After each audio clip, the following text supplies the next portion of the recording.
हिंदी सुगम भारती कक्षा 8वीं दूसरी इकाई का पाठ क्रमांक 4।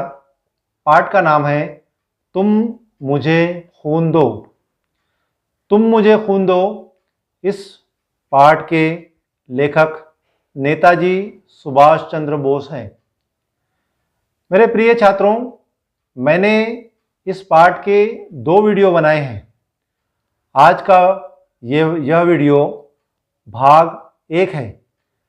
इस वीडियो में हम दोस्तों 12 महीने पहले पूर्वी एशिया में से लेकर तो भागों तक पहुंचने में कामयाब हो सकते हैं, यहाँ तक देखेंगे।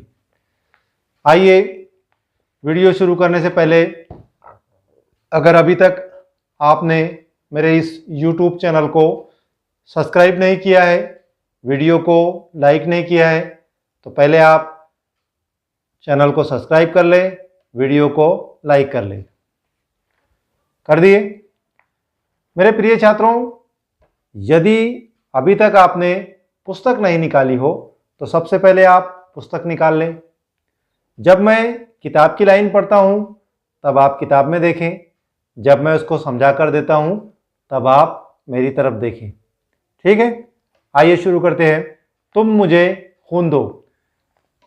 मेरे प्रिय छात्रों, आपने ये वाला वाक्य सुने ही होंगे, तुम मुझे खून दो।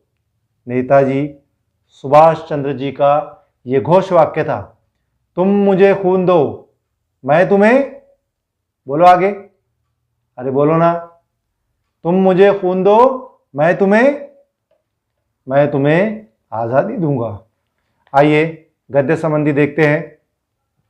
भारतीय स्वतंत्रता संग्राम में स्वनाम धन्य नेताजी सुभाष चंद्र बोस का योगदान अविस्मरणीय है। बिल्कुल सही बात है। हमारे आज़ादी की लड़ाई में, हमारे स्वतंत्रता संग्राम में नेताजी सुभाष चंद्र बोस ने जो योगदान दिया है वो बिल्कुल अविस्मरणीय है, जिसे हम कभी भी नहीं भूल सकते।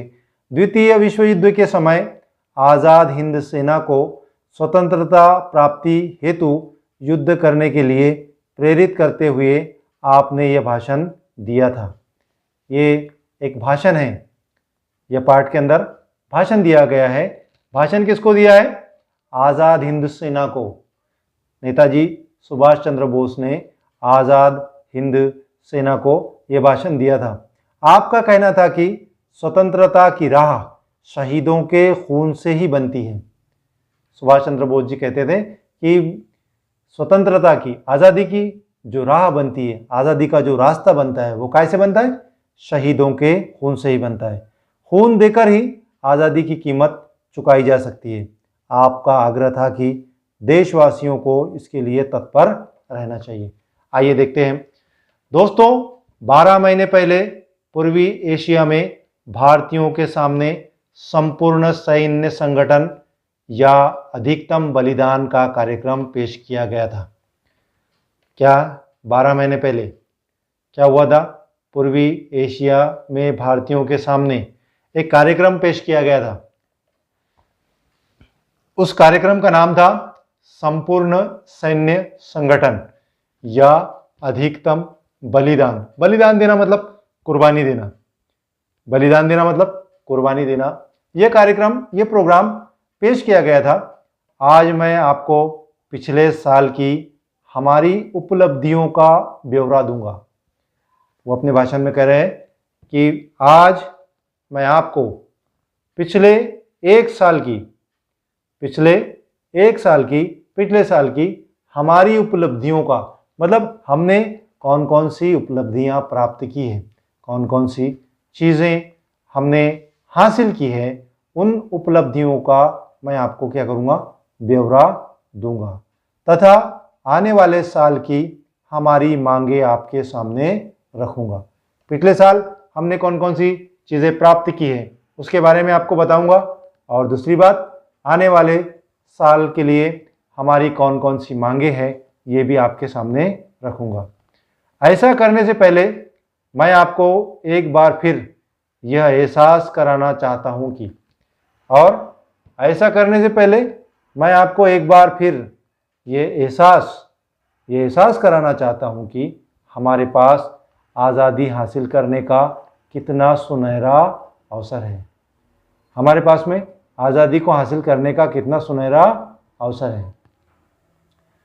हमारे संघर्ष की सफलता के लिए मैं बहुत अधिक आशावादी हूँ। क्या कह रहे हैं? नेताजी सुभाष चंद्र बोस क्या कह रहे हैं?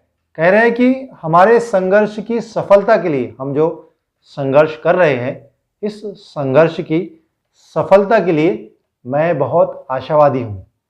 आशावादी होना मतलब पॉजिटिव होना, अच्छी उम्मीद रखना, उसे कहते हैं आशावादी होना।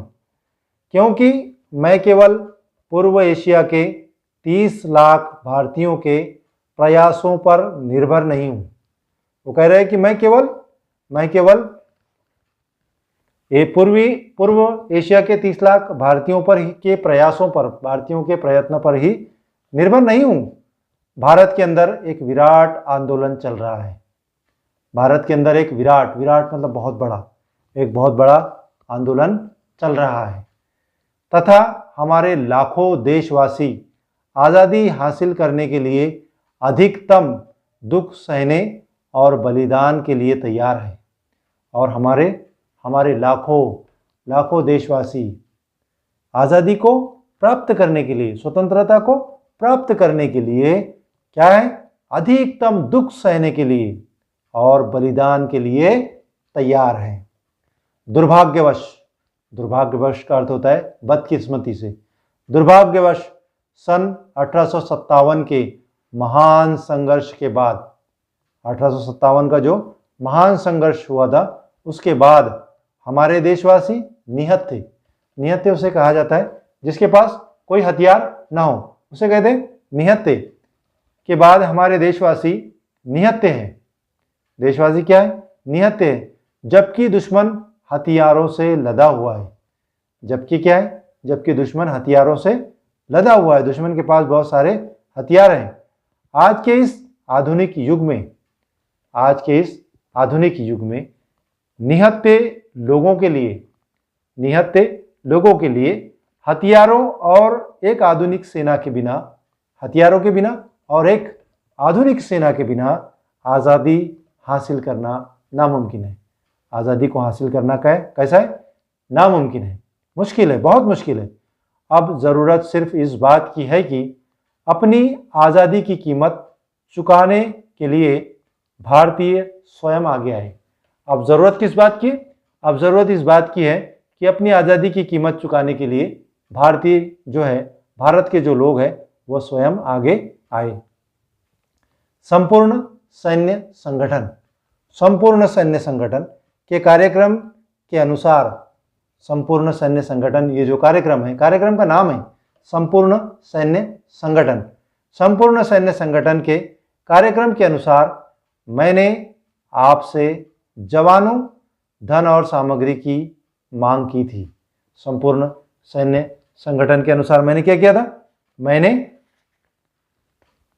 मैंने आपसे जवान मतलब फौजी, सैनिक, जवानों, धन और सामग्री की मांग की थी। मुझे आपको बताने में खुशी हो रही है कि हमें पर्याप्त संख्या में रंगरूट मिल गए हैं।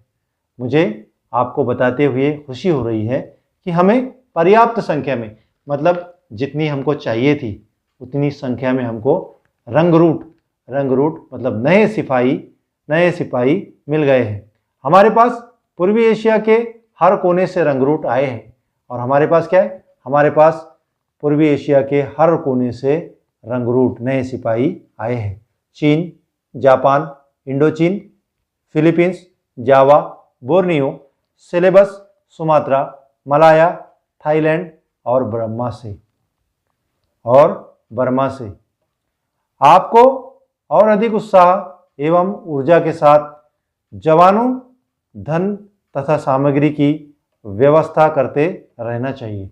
आपको क्या करना चाहिए? आपको और अधिक उत्साह के साथ एवं ऊर्जा के साथ जवानों, धन तथा सामग्री की व्यवस्था करते रहना चाहिए। आपको धन की और युद्ध के लिए लगने वाली सामग्री की व्यवस्था करते रहना चाहिए। विशेष रूप से आपूर्ति और परिवहन की समस्याओं का संतोषजनक समाधान होना चाहिए। और विशेष रूप से क्या? आपूर्ति मतलब पूरा करना, जो चीज़ों की ज़रूरत है उसको पूरा करना, आपूर्ति। और परिवहन की समस्याओं का संतोषजनक समाधान होना चाहिए। परिवहन कहते हैं आने जाने को। आने जाने में जो चीज़ें हमको लगती हैं, ये उस वक्त की बात है। आज तो नई नई गाड़ियाँ ईजाद हो गई है, उस वक्त की बात है। जो भी परिवहन की समस्या है उसका संतोषजनक समाधान होना चाहिए। सबसे बड़ी समस्या युद्ध भूमि में जवानों और सामग्री की कुमक पहुंचाने की है। सबसे बड़ी समस्या क्या है? जब युद्ध होता है तब युद्ध भूमि के अंदर क्या है? युद्ध भूमि में जवानों और सामग्री की कुमक पहुंचाने की होती है, सबसे बड़ी समस्या। यदि हम ऐसा नहीं करते तो हम मोर्चों पर अपनी कामयाबी को जारी रखने की आशा नहीं कर सकते। और अगर हम ये सब चीज़ें नहीं कर सकते, तब हम हमारी कामयाबी की आशा नहीं रख सकते, न ही हम भारत के आंतरिक भागों तक पहुंचने में कामयाब हो सकते हैं, और न ही हम भारत के अंदरूनी भागों तक हम पहुंचने में कामयाब हो सकते हैं। तो मेरे प्रिय छात्रों, मैं उम्मीद करता हूं कि आपको मेरा यह वीडियो ज़रूर पसंद आया होगा। मिलते हैं तुम मुझे खून दो भाग दो।